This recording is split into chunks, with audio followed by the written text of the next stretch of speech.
Debate చేయడమే కాకుండా మీ అనుభవాలు అవన్నీ క్రోడీకరించారు. అవన్నీ క్రోడీకరించి లైవ్ స్టాక్ ఎట్టుండాలి, ఏ విధంగా ఉంటే లాభాలు వస్తాయి, ఏ విధంగా ఉంటే లాంగ్ టర్మ్లో సర్వైవ్ అవుతుంది, ఏ విధంగా మనం ముందుకు పోవాలనే విషయాలు మాట్లాడారు. దీనికి మనస్ఫూర్తిగా మీ అందరినీ అభినందిస్తున్నా. ధన్యవాదాలు, కంగ్రాచులేషన్స్. అదే సమయంలో జిఎఫ్ఎస్టి అది ఒక ఆలోచన. ఈరోజు వరల్డ్ ఎకనామిక్ ఫోరం ఉంది. వరల్డ్ ఎకనామిక్ ఫోరంకి ప్రపంచంలో అన్ని దేశాలు అక్కడికి వెళ్తున్నాయి.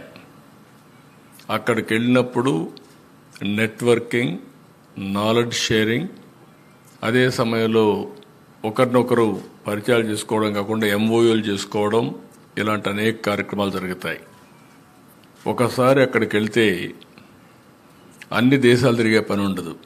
మనం ఎవరిని కావాలంటే వాళ్ళని కలిసి మన బిజినెస్ ఒకసారి రెన్యూ చేసుకొని కొత్త విషయాలు నేర్చుకొని మనం వస్తూ ఉంటాం. అందుకే 95 నుంచి నేను ఎప్పుడూ చెప్తా ఉంటాను, ఒక విద్యార్థిగా నేను ఉంటాను, అనునిత్యం నేర్చుకుంటానని చెప్పాను. అదేవిధంగా ప్రతి సంవత్సరం కూడా వెళ్తాను. ఈ సంవత్సరం కూడా మళ్ళీ వెళ్ళొచ్చాను. దానివల్ల అనేక విషయాల్ని రెన్యూ చేసుకునే అవకాశం వస్తుంది. అయితే ఇక్కడ జిఎఫ్ఎస్టి అనేది మీరు చూస్తే ఈరోజు ఈ పేరే global forum for sustainable transformation. ఇది ఏదో ఒక ఆంధ్రప్రదేశ్కి కన్ఫైన్డ్ కావడం కాదు. ఇది ఒక ప్రూఫ్ ఆఫ్ కాన్సెప్ట్గా ఉండాలి. ఇది ఒక గ్లోబల్ ఫోరమ్గా ఉండాలి. ఈరోజు టెక్నాలజీ మెచ్యూర్ అయింది. దీన్ని ఏ విధంగా ఆలోచించాలో ఆలోచించి ఒక 5-6 సంవత్సరాల కంటే ముందు ఈ ఆర్గనైజేషన్ స్టార్ట్ చేశాం. ఇక్కడ డబ్బులు ముఖ్యం కాదు. Technology is available now.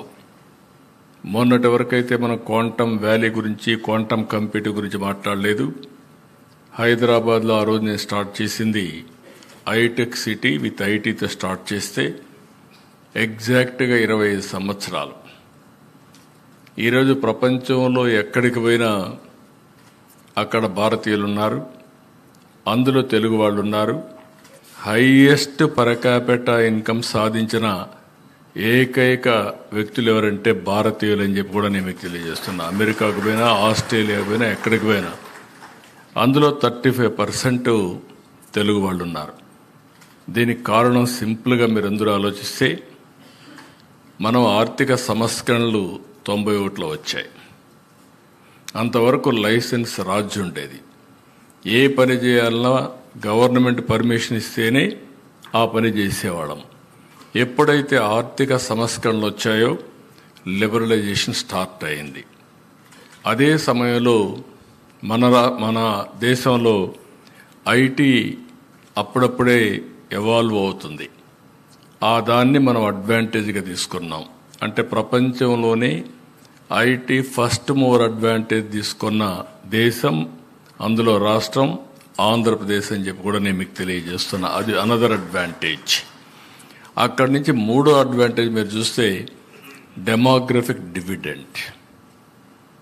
ప్రపంచంలో యంగ్స్టర్స్ ఎక్కువ ఉండే దేశం భారతదేశం. ఒకప్పుడు నేను ఫ్యామిలీ ప్లానింగ్ మాట్లాడా, ఇప్పుడు నేను పాపులేషన్ మేనేజ్మెంట్ మాట్లాడుతున్నా. ఆ రోజు నేనే చేశా, ఈరోజు మళ్ళీ నేనే చేస్తున్నానంటే భవిష్యత్తును ఆలోచించి ఇలాంటి నిర్ణయాలు చేస్తున్నాం. దీనివల్ల జరిగినటువంటి డెవలప్మెంట్ మీరు ఒక్కసారి చూస్తే, ఎప్పుడైతే ఎకనామిక్ రిఫార్మ్స్ వచ్చాయో పబ్లిక్ ప్రైవేట్ పార్ట్నర్షిప్ వచ్చింది. అంత మునుపు ప్రభుత్వాలు డబ్బులు లేవు, మేమేమి చేయలేము అని చెప్పే దగ్గర నుంచి పబ్లిక్ ప్రైవేట్ పార్ట్నర్షిప్తో ఏ పనైనా కూడా సుజావుగా చేసే పరిస్థితికి వచ్చారు. ఒక రోడ్డు కావాలి, ఒక టెలిఫోన్ సర్వీస్ కావాలి, పవర్ కావాలి, లేకపోతే ఒకటి రెండు కాదు, అనేక సేవలు అందించడం దీంట్లో ప్రారంభమైంది. దీంతో వెల్త్ పెద్ద ఎత్తున క్రియేట్ అయింది. ప్రజలకు సదుపాయాలు వచ్చాయి. ఒకప్పుడు విశాఖపట్నం నుంచి విజయవాడకు రావాలంటే నరక యాతనగా ఉండేది. నేను చీఫ్ మినిస్టర్గా ఒకసారి నెల్లూరుని తిరుపతికి పోవాలంటే ఒక్కొక్క రోడ్డు 5-6 అడుగుల కింద ఉండేది. ముంతలు, గోతులు చాలా భయంకరంగా ఉండేటివి. దీనివల్ల ఏదైతే ఇప్పుడు నేషనల్ హైవేస్ చూస్తే one of the best roads వచ్చాయి. ఒక విధంగా చెప్పాలంటే ఒకసారి సంతోషం. మలేషియాని చూశాను నేను ఆ రోజుట్లో. చిన్న దేశం, బుడ్డ దేశం, 2 కోట్ల జనాభా. వాళ్ళది east west corridor 8 lane road. ఇది ఎర్లీ 90s.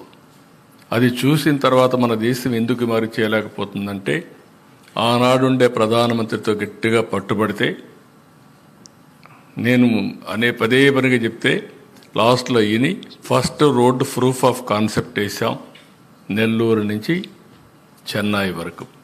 ఆ తర్వాత గోల్డెన్ క్వాడ్రిలేటరల్ రోడ్ వచ్చింది. ఇప్పుడు ఏ డిస్ట్రిక్ట్ పోయినా నేషనల్ హైవేస్ వచ్చాయి, బ్రహ్మాండంగా ఇన్ఫ్రాస్ట్రక్చర్ వచ్చింది. దీనివల్ల యూజర్స్ కొంత డబ్బులు పే చేస్తున్నారు. దానివల్ల వాళ్ళకి కంఫర్ట్ వస్తుంది, టైం సేవింగ్, పెట్రోల్ ఆదా అవుతుంది, లేకపోతే రైడింగ్ కంఫర్ట్ వస్తుంది, అనేక బెనిఫిట్స్ వచ్చే పరిస్థితి వచ్చింది. దీనన్నిటి వల్ల బెటర్ లివింగ్ స్టాండర్డ్స్ వచ్చాయి ప్రజలకి, కమ్యూనికేషన్లోనే లేకుంటే ఏ విషయంలో, అన్ని విషయాల్లో. అయితే ఈరోజు మనం గుర్తుపెట్టుకోవాల్సింది హ్యావ్స్ అండ్ హ్యావ్ నాట్స్ మధ్య. డబ్బులుండే వాళ్ళ దగ్గర ఎక్కువ డబ్బులు వెళ్ళిపోతున్నాయి, డబ్బులు లేని వాళ్ళు పేదరికంలోనే ఉన్నారు. ఇవన్నీ ఆలోచించిన తర్వాత ఆ రోజు మేము ఆలోచించింది global forum for sustainable transformation కింద. నాలెడ్జ్ ఉంది ప్రపంచం మొత్తం, టెక్నాలజీ అవైలబుల్ ఉంది. ఊబరైజేషన్ ద్వారా ఎందుకు మనం పొలిటికల్ ఐడియాలజీని, అంటే పబ్లిక్ పాలసీస్ని ఎందుకు ప్రమోట్ చేయకూడదు, ఎందుకు ఆంటర్ప్రెన్యూర్స్ని ప్రమోట్ చేయకూడదని ఆలోచించాం. ఆ ఆలోచన నుంచి పుట్టిందే ఈ GFST.